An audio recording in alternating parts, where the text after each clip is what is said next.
Hello everybody, my name is Robert J. Sawyer. I'm a science fiction writer here in Toronto, and I've had the privilege of knowing Roberta and Ado since 1990, for 23 years now. And I've known Luke his whole life, and I'm just absolutely delighted to be here to introduce today's event. Ado van Belkom was born in Toronto in 1962 to mixed Dutch and Italian heritage. He has a degree in creative writing from York University, an honors degree. And there's an irony in that, because Ado and I were both professional writers, and we both had a lot of fun with the fact that most people who have creative writing degrees never get published. And Ado is the most practical, down-to-earth writer that I've ever met. He apparently wasn't all that popular at York because he kept saying in his writing classes, but that's not the way it works in the real world of writing. That attitude has served him well over the years, although he's worked as a police reporter and a sports reporter for many years, and now, of course, for the last almost 2 decades as a special constable for the Peel Police Service. He spent many years, and before that, as a full-time fiction writer, which is a really, really hard thing to do here in Canada to make a living at. In a way, Ado was the ideal of what used to be called a pulp fiction writer. Now, sometimes people think that has a derogatory meaning to it, because you were writing for the cheap magazines back in the old days that were printed on pulp paper. But what it really referred to was the consummate wordsmith who could be productive no matter how he felt, no matter how many other distractions there might be in life, no matter how many things that would be more interesting to watch on TV than sitting and staring at, and I was his tech support guy, WordStar or DOS on his computer screen while he hammered out all of the work that he did.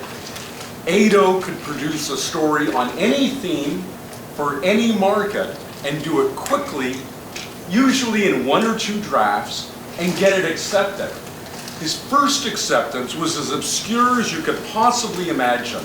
It was in a publication called Athlon, the Journal of Sports Literature, from East Tennessee University Press. But it was picked up by the late great Carl Edward Wagner for his annual Year's Best Horror Anthology. That launched Ado's writing career. And from that first story to today, he has published over 200 short stories. That's more than Ray Bradbury did in his lifetime. And Ray Bradbury was a big influence on Ado. You'll see the Bradbury-esque flavor in Ado's fiction.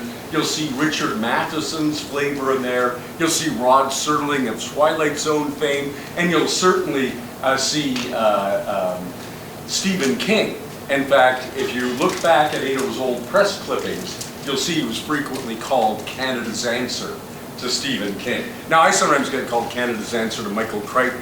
And I always say, when people say you're Canada's answer to somebody, it usually is disappointing. It may be in my case, but it's not in Ado's case. Today you're going to hear him read.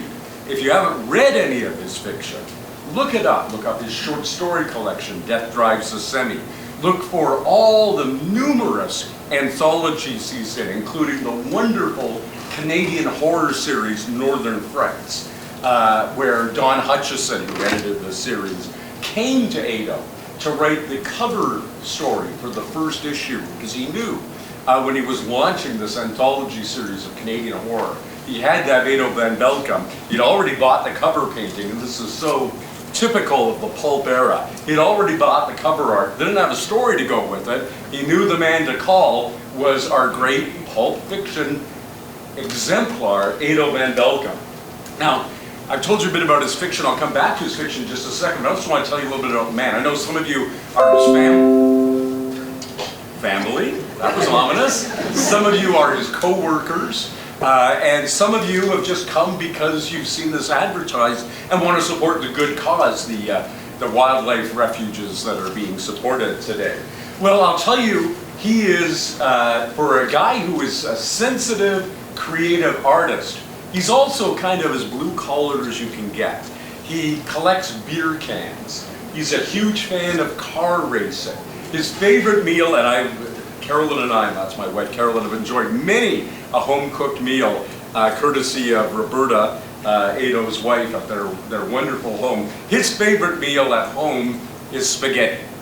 And his favorite meal in any restaurant is a burger and fries. That's what he was saying. Burger and fries. We went out to a fancy steakhouse, Roberta, Carolyn, me, and Ado, to celebrate the sale of this to Paramount Plus, to Wolfpack to Paramount Plus.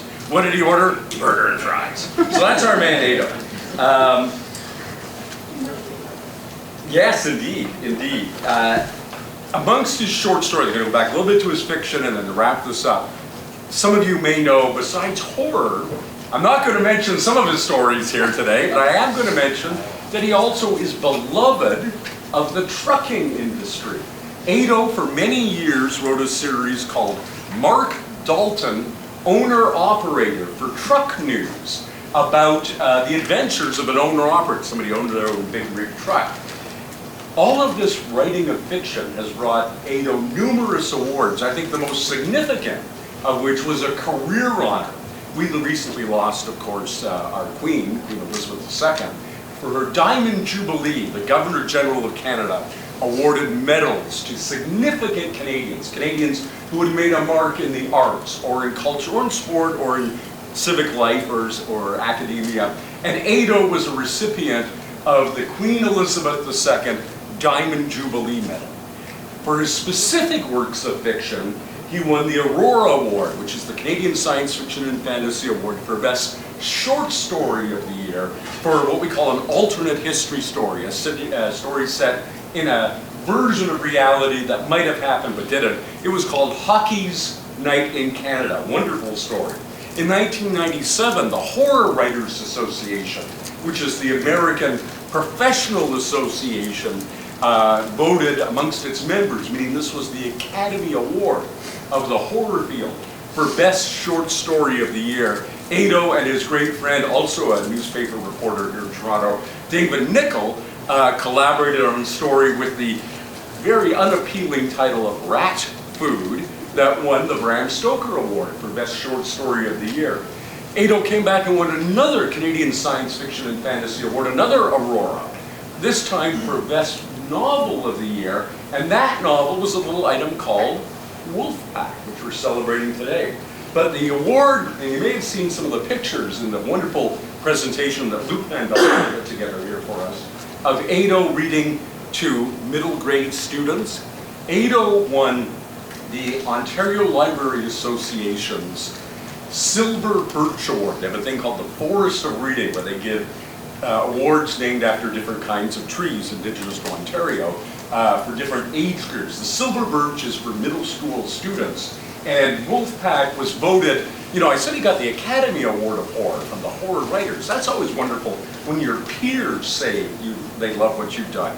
But the Silver Birch was voted on by middle grade students here in Ontario. What was their favorite novel of the year? And their favorite novel was Wolfpack. Now, Ado won that award in 2006, so it's 17 years later. And Ado's going to take us through the long journey from this award-winning, two-time award-winning novel and its 3 sequels to it being a TV series on Paramount Plus starring Buffy the Vampire Slayer herself, Sarah Michelle Gellar. It's my pleasure to introduce to all of you here, and thank you so much for coming out today, the great writer and my best friend, Ado Van Belkom. Come on down.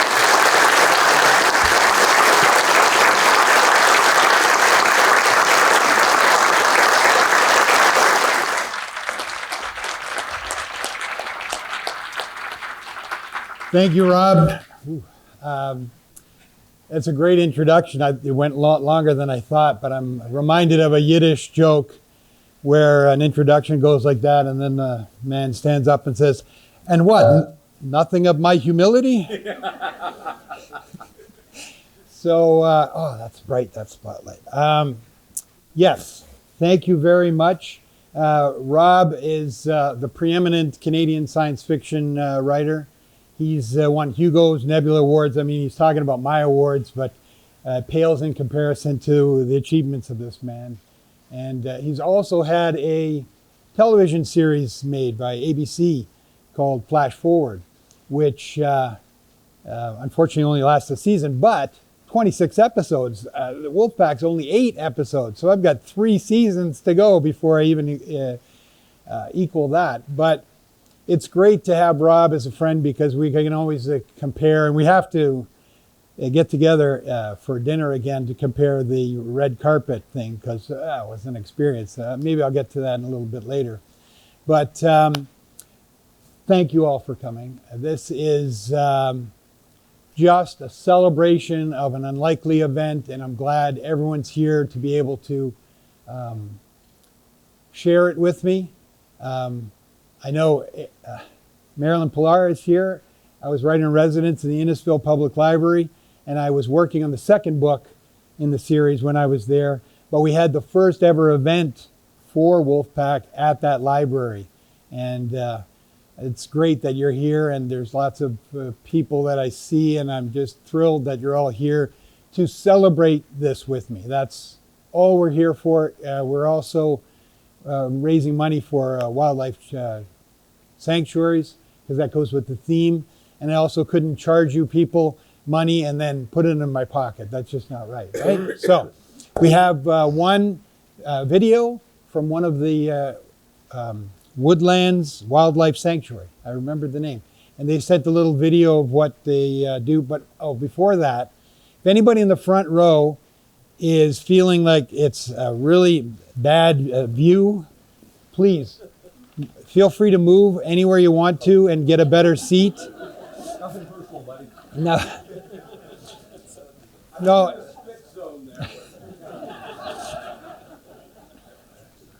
Thank you. Okay, this makes it a little more comfortable for me, but really the view from that front row is kind of awkward. So go ahead, Luke. We'll play that. I kind of like that because the irony of it is they're saving all of these animals so they can become food for wolves later on. Okay, so I'm going to start by reading the prologue of the book. It's not that long, and hopefully I do a good enough job and everyone will be entertained. And then we'll move from that to the first episode of the show. All right. Garrett Brock had been fighting the fire for days, but this was the closest he'd come to the flames. They were less than 50 yards away now, ribbons of fire creeping towards him through the undergrowth. Every so often, the flames would overtake some small tree or patch of dry brush, and there would be an explosion, sending sparks flying into the air and a new wall of flame racing through the forest. Garrett was a member of a 4-man crew sent in to dig a fire break in the hopes of containing the fire on the west side of Redstone. If the fire break failed, the town would have to be evacuated, and the purpose of the firefight would shift from controlling the fire to saving the town.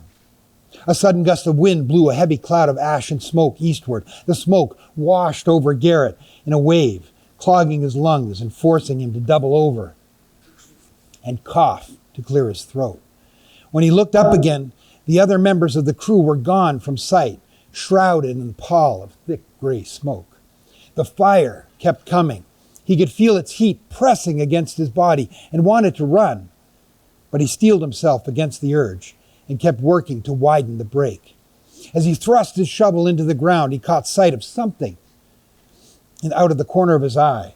There was movement of some kind coming towards him from the direction of the fire. He stood up and looked west. His first thought was that one of the fellow crew members had been trapped by the flames, but that wasn't it. The thing was moving too fast. It appeared out of the smoke and flames like a gray ghost bounding towards him as if running for its life. Garrett knew he should move, that he should get out of its way, but it was approaching rapidly. What's more, he was transfixed by the sight of it. A big, silver-gray wolf bounding towards him with an open maw, 4, 5 strides, and it was upon him. He dropped his shovel and put his hands up to protect himself, but the animal charged right past him, knocking him onto his back and sending his hard hat spinning across the forest floor. When he recovered his bearings, Garrett sat up and looked behind him. The wolf seemed to be sniffing around inside a small hollow on the other side of the firebreak. A moment later, it was running back towards him, streaking past the spot where he still lay on the ground and heading straight for the fire, back into the flames. The wind picked up, pushing ever eastward. The fire grew in intensity, whole trees igniting like match heads, and the animal had gone back into the heart of it. Garrett got to his feet, picked up his shovel, put his hard hat on his head, and got back to work on the firebreak. But after he'd moved just a few shovelfuls of earth, the wolf reappeared. Patches of its fur were on fire, streaming smoke behind it as it ran. Its maw was open again, but this time Garrett noticed there was something small and black inside it. He remained on his feet, watching the wolf run past him. It returned to the hollow on the other side of the break and began sniffing around with its snout, as if it were digging a hole or maybe burying something with its muzzle. Then it stood up on all fours, looking back at the fire. Garrett felt a needle of dread pierce his heart. "No," he muttered under his breath, "don't do it." Once again, the wolf headed back towards the fire, this time slowing as it passed him and turning its head in Garrett's direction as if it had heard him speak. For a moment, their eyes made contact. There was fear in the wolf's eyes and desperation too, perhaps even a plea for help. Garrett didn't know what to do, but he had to try something. "Stop!" he shouted, waving his arms in a futile attempt to command the animal. But the wolf was already on the move, charging back into the forest and disappearing behind the wall of flame. Garrett watched the fire anxiously, waiting for the wolf to reappear, but it never did. Minutes later, the wind picked up and turned. It was blowing westward now, doubling the fire back onto itself. For a short time, the flames rose higher, burning hotter than they had in days. But in just a few hours, the fire had all but burnt itself out. And then it began to rain. It was a short walk out of the bush to the road, but instead of heading for the road, Garrett Brock took a slight detour, returning to the spot where he'd seen the wolf. The wolf itself was surely dead. Several of the other rangers had mentioned coming across a few large carcasses, with many smaller ones among the ashes. But Garrett wasn't looking for the wolf. What he wanted to know was what the wolf had carried out of the fire and deposited in the hollow on the other side of the firebreak. When he found the break, he began walking along it as if along a trail. Much of the forest on the west side of the firebreak was still smoldering, silently smoking under the fall of rain. In contrast, the east side, the side with the hollow, was still green and lush, although much of the forest luster had been dulled by soot and falling ash. Garrett stopped to check his bearings. The west side of the break was unrecognizable, having been awash with flame the last time he'd seen it. The east side was familiar to him, though, and he knew that he was close to the spot where he'd seen the wolf. He set his feet and searched the forest floor for the hollow. It took him less than a minute to find it, slightly farther along the break than he'd remembered, but unmistakable once he'd found it. He moved towards the hollow slowly, not sure what he might find there. As he neared, he began stepping cautiously over the forest floor, careful not to step on any branches that could snap or make a loud or sudden noise. Then he heard it, a series of low growling sounds. He stopped in his tracks a moment, unsure whether to move closer or back away. The growling sounds continued, but now there were several yelps that had been added to the mix. He stepped forward again, moving into a position where he could peer over a fallen log and down into the hollow. "Oh my God," he gasped. There, nestled into the tight confines of the hollow, were 4 tiny wolf cubs, each one climbing over the other in an attempt to find a more comfortable position. Or perhaps they were hungry and searching blindly for their mother. If that was the case, they'd be searching for a long, long time. That is, if a predator didn't happen by and eat them first. Garrett had no choice but to take the cubs with him. He slipped off his pack, took off his jacket, and laid it out onto the forest floor. Then he slid down into the hollow and picked up the cubs one by one and set them into his jacket. When they were all nestled comfortably, He wrapped up the cubs and tied off the sleeves, turning the jacket into a sack. There were still growls coming from the cubs, but those were slowly becoming fainter as the animals realized they were now warm and out of the rain, and soon they'd be fed. Garrett slipped on his backpack and, carrying his wolf-filled jacket in his right hand, headed back towards the firebreak and out of the forest. Garrett's wife, Phyllis, was waiting at the front door to greet him. The Brocks lived in a modest house just off the main highway outside Redstone. Although not a ranger herself, Phyllis worked for the Forest Service as well, and often helped Garrett man the watchtowers during fire season, as well as educate school children about forest conservation during the winter months. "I heard the fire was under control," she said. "They said on the radio it looked like it was going to head straight into Redstone, but then it just burned itself out." "I know," Garrett said. Phyllis looked at him for a moment, her eyes narrowing slightly. "You were in trouble, weren't you?" "For a little while there, yeah." She put her arm around him and gave him a long, tight hug. Garrett returned the embrace with his left arm, but didn't let go of the bundled jacket still clenched in his right hand. "What's in the bag?" she said. He hesitated, then said, "I couldn't leave them." "Another animal?" she said, a hint of disappointment in her voice. "I still haven't replaced the curtains from when you brought that bobcat home last year." Garrett ignored her, knowing that she couldn't possibly protest after she saw them. He knelt down, placed his jacket on the floor, and began to carefully untie the arms. "They would have died if I left them in the forest." Phyllis looked unconvinced, but then he opened up the jacket to reveal the 4 wolf cubs huddled together in a tight mass of gray-white fur. Phyllis raised a hand to her mouth. "Well?" "Oh, they must be hungry," she said, already on her way to the kitchen to warm up some milk. After fighting for the fire for days, Garrett slept like a fallen log. Phyllis, on the other hand, couldn't sleep a wink. After feeding the cubs, then preparing a box for them in the garage, she had stayed up past midnight just watching the animals sleep.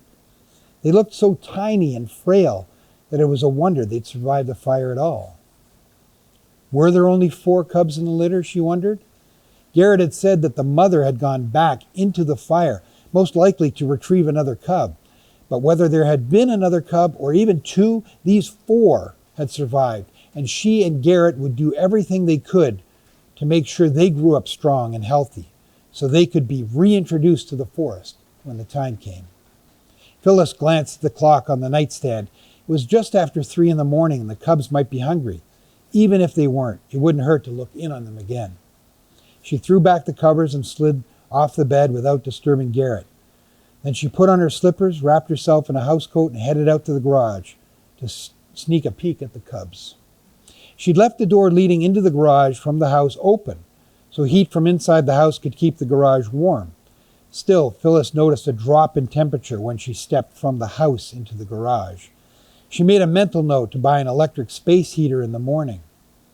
There was no sound coming from the box, and Phyllis guessed the cubs were also sleeping soundly after their harrowing ordeal. Not wanting to disturb them, she crept silently up to the box and peered over the side. Her eyes suddenly went wide and she gasped. "Garrett!" she cried. There was no answer. "Garrett, come here!" "What?" came the faint response from the bedroom. "Come here, come and see." Footsteps inside the house and a knock on the wall as Garrett tried to get to the garage as fast as he could. "What is it?" he said, finally stumbling through the doorway into the garage. "Look," said Phyllis, pointing down into the box. Garrett shuffled across the garage floor, wiped the sleep from his eyes, and looked.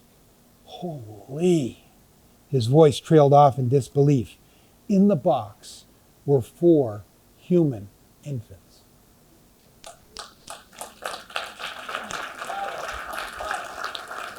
Okay, so that's the prologue. It sets up the entire series of the book. It's actually how I sold the book to my editor at the time. I was on the phone. I outlined the whole prologue, and she said, "Okay, write it up and send it to me." That was great. Now, you'll see we're going to go to the first episode. And a couple of things. One is, if you see anybody's name on the screen that you want to cheer for, you can go ahead and do that. 2, that scene does not play a prominent role in the opening first episode or the second episode. It's hinted at with a real short snippet in both the first and second. But my son and everyone else is convinced that the third episode, that's called Origin Point, has got to have the full scene just the way I wrote it. Let's hope. I don't know. But anyway, enjoy the show. I'll be back after to talk some more, a bit of a structured talk. Hopefully you'll all be entertained. I'll throw some jokes in and whatnot, but enjoy the show. Thank you for coming. Ado Van Belkom here, author of Wolfpack. Guess who I'm meeting up with? Jeff Davis, the creator of the Wolfpack TV series. He will be in Brampton February 5th, but he's got a message for everybody. Go ahead. Hey everyone, I hope you really enjoyed the show. This would not exist without Ito, and I'm proud to say he's a good friend of mine now. Please love the show and love this man. It's all about him. I love this guy.